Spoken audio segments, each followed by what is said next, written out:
The last substantive president of the Court of Appeal, Justice Ayo Salami, exited in very controversial circumstances following his feud with the then Chief Justice of Nigeria, Katsina Alu, over the handling of election petitions. That scandal bear open a can of worms, portraying the justice sector as corrupt. For almost 3 years, the Court of Appeal was without a substantive head.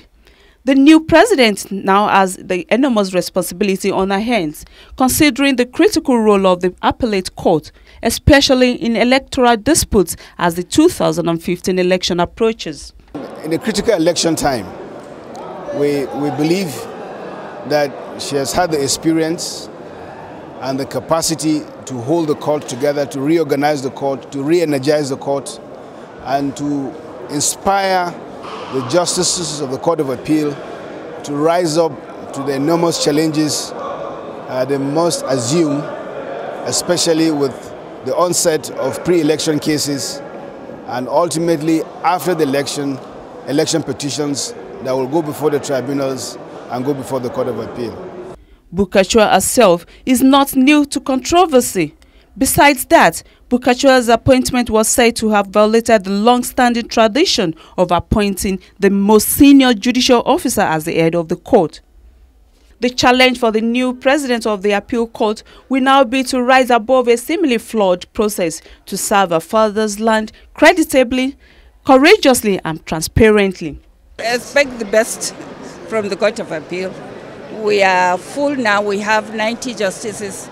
So we are going to do the best we can for Nigeria and the judiciary as well. And we are going to make sure that everything is okay, that we are on the spot to do what we are supposed to do on time. Governor of our home state, Bauchi, Issa Yuguda is confident she will live up to expectation, a position which enjoys the support of her husband of several years. She's somebody who guarantees that justice and equity is always dispensed.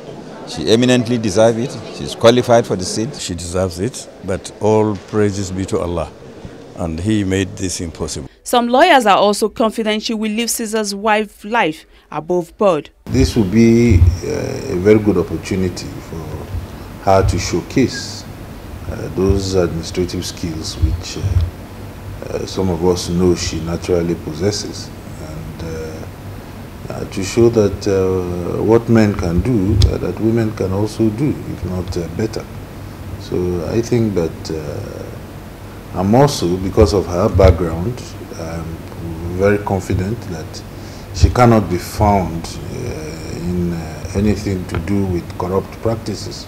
The amendment of the 1999 Constitution had expanded the number of justices of the Court of Appeal to 70 in a bid to ensure speedy dispensation of appeals, especially the time-bound elections matter. This is where the challenge also lies for the new head of the appeal court, as some desperate politicians will stop at nothing to compromise justice. Interestingly, the Chief Justice of the Federation, Aloma Mukhtar, is carrying out reforms in the justice sector, a development that is restoring public confidence in the judiciary. Legal experts are hopeful that Justice Bukachua will toe the line of the Chief Justice of Nigeria as the judiciary struggles to rise above the ashes of disrepute.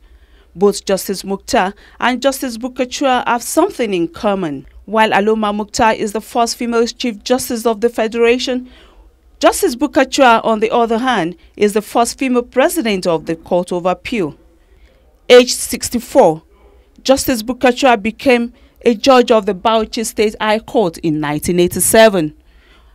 And with creation of Gombe State in 1996, she was deployed to the new state as perennial Chief Judge. Justice Zainab Adamu Bukachua becomes the 6th president of the Court of Appeal since its establishment in 1976.